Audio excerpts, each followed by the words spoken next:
First of all, thank you for allowing us to be in your space. Today I'm just going to talk with my daughter, just a simple talk about how are we feeling about the networking that we have been doing, what are the teachings that you can get out of them. Just tag along so you can listen to it a little bit. We've been going to several ones now. The first question that I want to ask is what motivated you to go to this event? I think the biggest thing that motivates me to go to networking events is nobody's going to know who you are if you don't give them the chance to meet you. Social media can go really far. I feel like when you're first starting out, having that connection with people that you're meeting in person, I feel like is that extra step that is needed in order to help boost your social media pages. Like this last one that we went to, we met a bunch of content creators. Which was great. Which was really awesome. Something that I did not expect was that they followed us, which I feel like some other content creators might not have done that. Not only did they follow us, they reposted our content that we created for it. They were commenting on it. They were liking our posts, which is just overall engagement for boosting our social media pages. More than that, it was like the chance to connect with them and see what they've done to build up their own social media pages as well. What about you? What is your reason for wanting to go to the networking? First of all, like you said, I've been really struggling with the fact that I am with a great company. The fact that nobody knows who I am. Nobody knows. People knows about this company, not here in the Valley, which I think it's even bigger than that, because realistically, I was tagging Vital Health in my social media page. Their social media, I don't know if it was because I was on Instagram looking them up. They didn't have a lot of following either. I feel like the company that you're with is just in its infancy. It's getting the word out there to people. It's going to take a lot of work. I think it's just going to be that much more worth it once you actually break through that ceiling of people, because right now nobody knows about it. That's the thing. If you have this treasure that you want to share with everyone, everybody's like, what the heck is that? Is it Herbalife? You're like, no, it's even better. It amazes me because I'm not seeing this as something that people's gonna see the growth on it right now. That's sometimes the struggle that we are confronting to ourselves, because this is a long-term career. Dr. Tony putting it in the hands of the people, that the people is the one that is spreading it. You can think about it as, why is it, if it's so good, why isn't he like in the Bolsa de Valores, like Wall Street? And the curious thing is that we have talked to them like in the Zoom meetings and have already offered millions of dollars to him. And I believe that it's his heart what makes me keep on believing that where we're at and what we're doing is gonna be something really amazing, just because he's giving the opportunity of the content creators of they please announcing something and you make it your own. Like right here you can see like by Lily, and people can think about it as like, why is she she's not announcing Vital Health Global? Yeah, I am a distributor with them, but I have the power to create my own brand towards, of course, I have my teachings, I have my Zoom meetings, I have my, have everything, but I can do however I feel the need to expose it. And that's the amazing part, because yes, you said, if you go and search for Vital Health Global, you don't see that there's a lot of for that, because people is barely knowing, learning, trying the product, which is one of the things that I'm really because I've been trying this product for five months. It's gonna be 6, but it has changed my life. So us to go and tell other people that they can change their life from the root, it's something challenging, of course, because like everybody knows me as a content creator. People's always gonna judge you. People's always gonna criticize you, especially the people that knows you.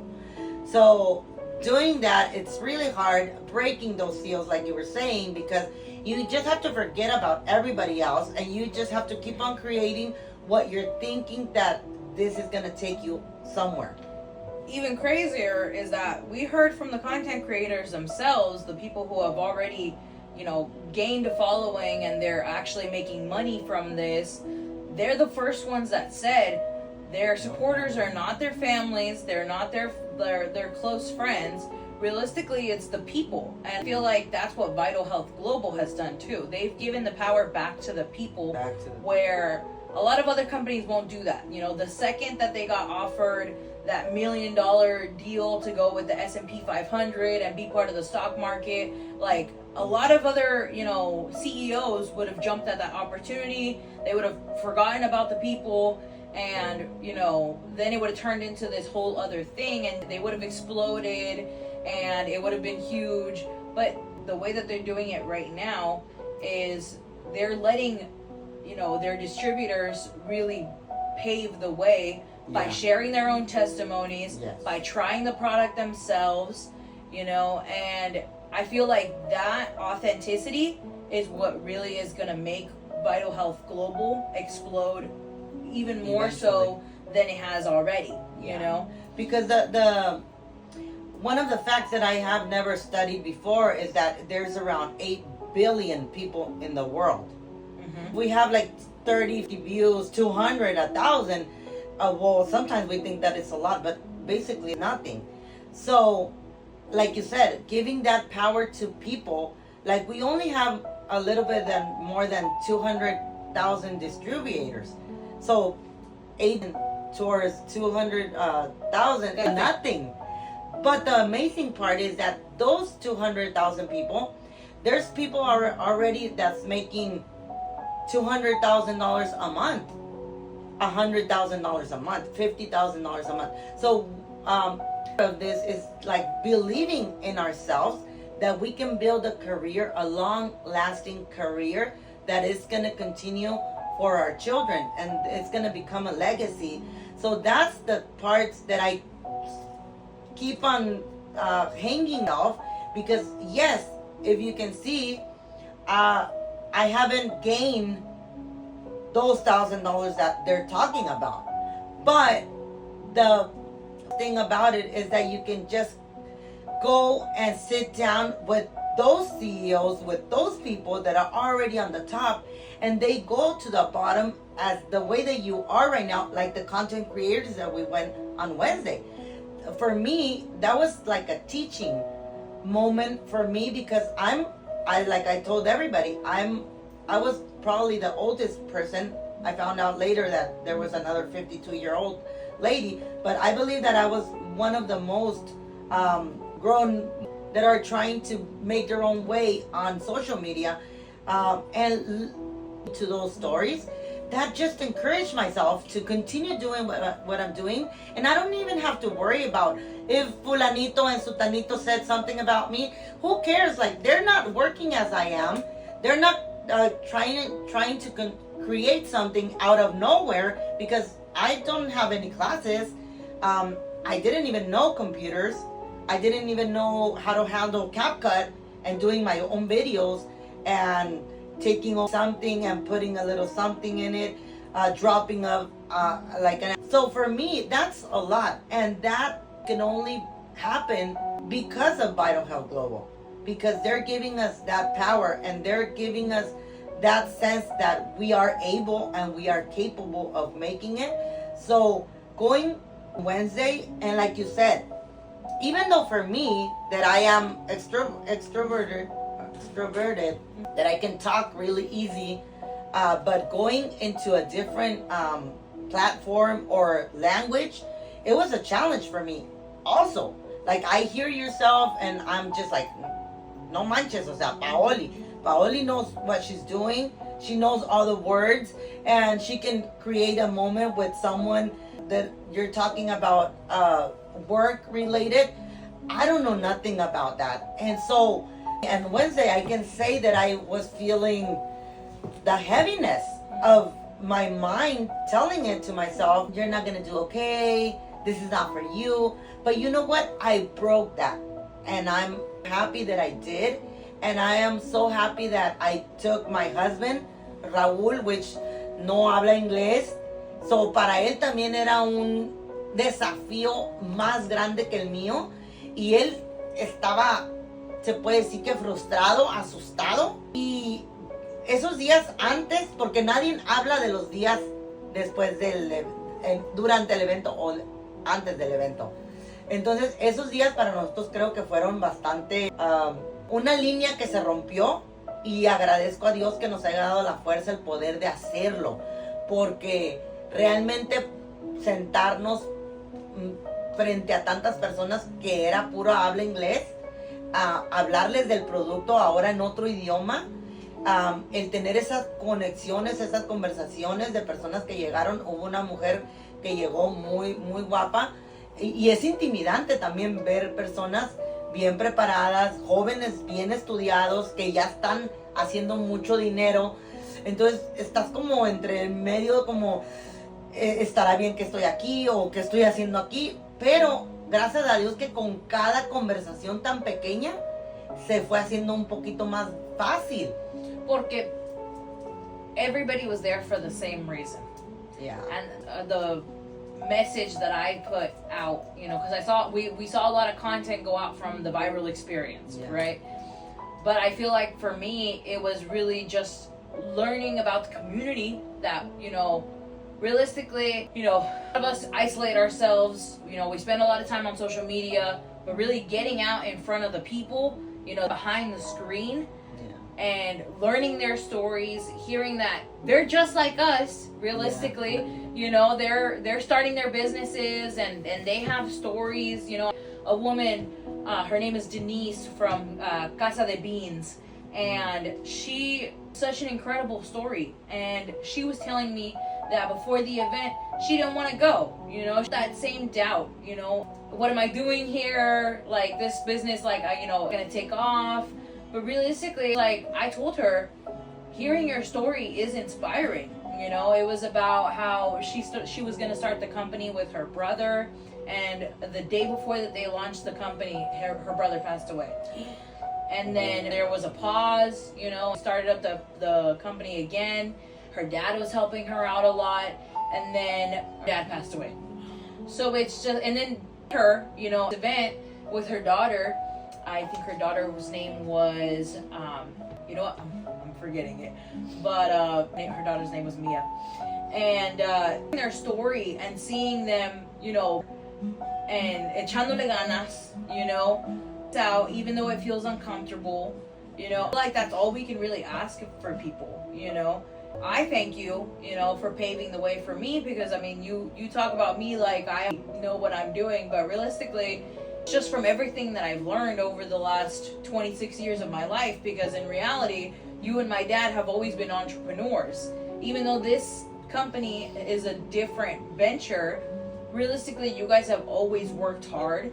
You guys have always been there for people, served people, wanting to engage with them, to, you know, something, you know, you guys might not have had growing up.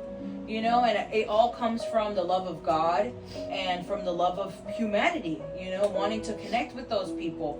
You know, everything that you're learning now is new, and it's, you know, times realistically, like, you're gonna be okay. Like, and you know what? Sorry, I'm crying, but like that story, because we didn't have the chance to talk about it. But yesterday you sent me the message about Denise, and it's always like I have to give something away, and there's a lot of people that has questioned me, why do you keep on giving something? But for me, it's more about what God has called me to do than the gratification that I'm gonna get for it. And just that story really touched my heart, because like you said, there's people sitting down coming into those doors. Like the other lady that said that she was debating and it was by 6:30, and she said like, no, you know, exactly. And go. And she was there, and she had an amazing time, and she learned a lot about content creation. But listening to Denise's story, it really touches my heart because I did like a small bag, and you can see that everything is like really cute and everything, but behind it, I believe that it's always the heart of God searching for the need of people. And seeing that message that she sent me about listening to God's word encouraged her. I believe that wrapping everything up of what we learn and what the emotions and everything, I think that that's what my heart keeps. Because in reality, like I always tell you and I tell your dad, there's one day that we're not going to be here anymore. And I want to be remembered about the things that I gave, not the things that I can have from someone else. I think that that's always been my heart. And getting that message saying, thank you, the bag was cute, I drank the coffee was really good after like 2 days, but like, no. And I have the picture that she sent you. That note is gonna stay with her probably the rest of her life, and probably that's gonna be like a lifesaver for her. Saying, meaning that God is always gonna be there with her. Yeah, life, we can lose people. I myself have encouraged losing my mother-in-law, your grandma, a year ago, and then with my dad through his cancer trajectory. And I was thinking about it today in the morning, and I was like, man, I haven't talked to them. I haven't called nobody from my family. But I guess that nobody really knows the struggle that you go with someone that is sick. And for 2 years and 4 months, I was there for him every day of my life. It didn't matter how I felt. I was there taking care of him and my mother-in-law. But it took a toll on me. And now I'm starting to live my life. And not that I don't care about them and I don't love them. But it's just like about the meaning that we have in the world. Because if we stuck with only one story, or the fact that, oh yeah, porque yo lo sé, like, no. I think that we have so many ingratitude, like Pastor Chad was saying today. If we have gratitude, we're just going to go and spread the love of God, because that's what we've been called for. So for me, viral experience was more a teaching from the young adults that were there. Even though that I gave them a word of encouragement, like always. But yeah, I keep that in my heart, that for challenge moments that we still have ahead of us, because that there's always going to be someone that has the empathy and that it's willing to give you a helping hand. And you don't find that a lot. And I just want to say thank you. Thank you to Gabby, to Maria, to Carmen, that she opened up the doors for me, that to go and be a vendor right there with her. To Emilio Eats, which I really, since I saw him, I saw the face of one of my son's friend, and so I brought them all with me. And they don't know me that well, but they don't know that I'm always going to be praying for them, and I'm always going to be cheering in the benches for them. And yeah, we're going to meet one, like I said, maybe one day we're going to be meeting in a content creation or something, because I believe that I have the courage and the power to create everything that I am called to do. And even though that I'm going to continue messing it up, I'm going to continue be rolling my eyes like people used to say about me, or saying things that I was not supposed to say. But necesito time, coffee times. Pero, and also, pause from that, I just want to be really grateful to you, because you had to start going with me, because I could have never done it without you. Like, for me, it was like, I want to be part of it, but I don't know how to start. And for you coming along with me, tagging with me, it's really, really, ¿cómo se dice? Ha sido de gran ayuda, aunque tú no lo sepas, pero eso a mí me continúa motivando para yo seguir buscando esa creación de contenido, a seguir aprendiendo más, seguir conectándome con otras personas. y pues seguir aprendiendo de la una y de la otra, siempre agarradas de la mano, ma, porque somos un team y yo le agradezco a Dios que tú ahora seas parte de esta aventura. Yeah, Mama, I'm thankful to you because realistically, like, I feel like it's always been inside of me to want to create, to want to connect with people. I even had that Instagram page when I would do my makeup all crazy, and then I really you know, my weight loss journey, and so I feel like that's always been there, but like to decide, you know, gets in the way, and you build up your business, you know, and it kind of that I'm building up my business at the same time. And so it's just you have encouraged me, you know, to do it. I'm getting encouragement from my coworkers, you know, you have been a big part of that. So I want to thank you, Mama, because realistically, I don't know what I'm doing either, you know, figuring it out together, you know, and I think that's the biggest, you know, I'm just thankful that I get to go alongside this journey with you, and I'm excited, you know, you cross over that, because I look at your Instagram, you only have 59 followers right now, but one day it's going to be 5,000, 500,000, you know? With my pages, I grew my pages, my personal pages before my business. So, shifted to the business. It's going to be a challenge also. But I'm pretty sure that I'm going to get there. I'm going to look back and I'm going to see, wow, like this was my first preaching, like the one that I shared the other day. Si la han visto para que la miren.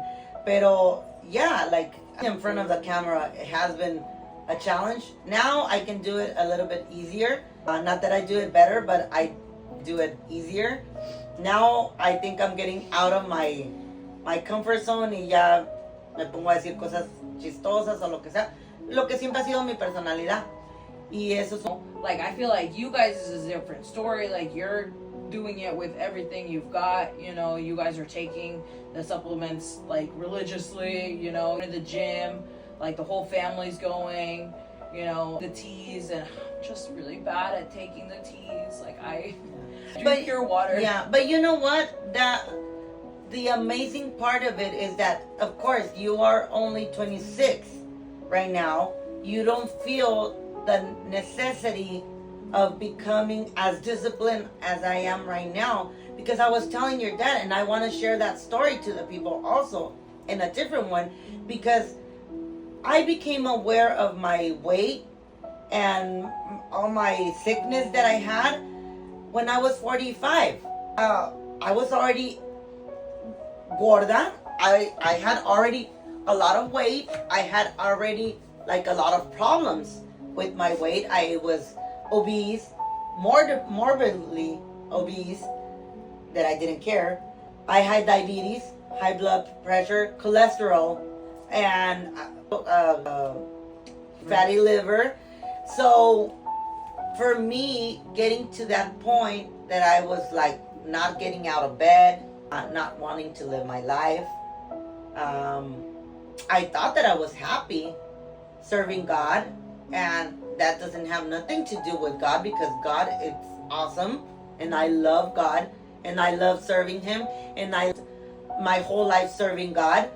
But I got to a point that I was not okay, and I was saying to the people that I was okay, and now 5 years after, like going into my 50s and feeling the way that I'm feeling, it's just like I don't want to go back. That's what I was telling your dad this morning. I don't want to go back. That's why I take it religiously. And I want to be more disciplined, and I want to go more to the gym. And I know that I don't. I lack the encouragement to go every day, which I should, because now learning that the more muscle that you have, you're going to live a healthier, long life, which that's what I want. But taking me 5 years, 60 pounds less, now to understand that my body does need supplementation, needs a healthier lifestyle, needs exercise, need to sleep well, need to drink water, and need to make more better choices in my life. So that's why I want to be an encouragement to someone else doing the same thing. It's not just about selling a product, because like you said, I have always been an entrepreneur. I have sold crepes, chips, fruits, malteadas, spicy gummies, which I thought that was going to be my dream job. But turning into this, it was not because of the calling of selling something. It was about the calling of helping others to change their lives. So I want to close with that. I want to encourage whoever looks at this podcast until the end, that to get encouraged, to not feel that they're hopeless because they're 200 or 300 pounds. You can always start at the lowest and trust you are going to be able to get better and better and better every day. And yes, fall down. We're going to go and drink 2 malteadas, and then we're going to regret it, and then we're going to go and throw up, and then we're going to feel horrible. But you know what? The next day you te sacudes and you keep on going. Lo sigues haciendo. And that's my encouragement for you too. Like, I have seen you your whole life struggle with your, which I never thought that it was that bad. But honestly, from a person that I was always fat, of course, you never think that you're wrong until you know that you're wrong. So yeah, it's about how you feel more than how you see yourself in the mirror. Of course, that's gratifying itself. Going to a store and you can buy a medium dress instead of a extra large, and you never find the perfect match for extra large. So yeah, so, va más allá, ¿sí me entiendes? Entonces, si podemos seguir siendo de ayuda para ustedes, para tus hermanos, para la familia, para aquel que se quiera unir a la comunidad, porque es muy fácil decir, oh, quiero, pero sometimes the people doesn't even want to. You have to find your own community. That's the challenge. I think that that's the challenge for everyone. But that's what we're building. Yeah. And thank you for listening. Thank you, Paoli, for being here. I know that I always said that my first interview was going to be with Dr. G, but Dr. G is Wisconsin. This is in Wisconsin. So yeah, Paoli, because I think that my last months of journey has been with her, and this is a great opportunity.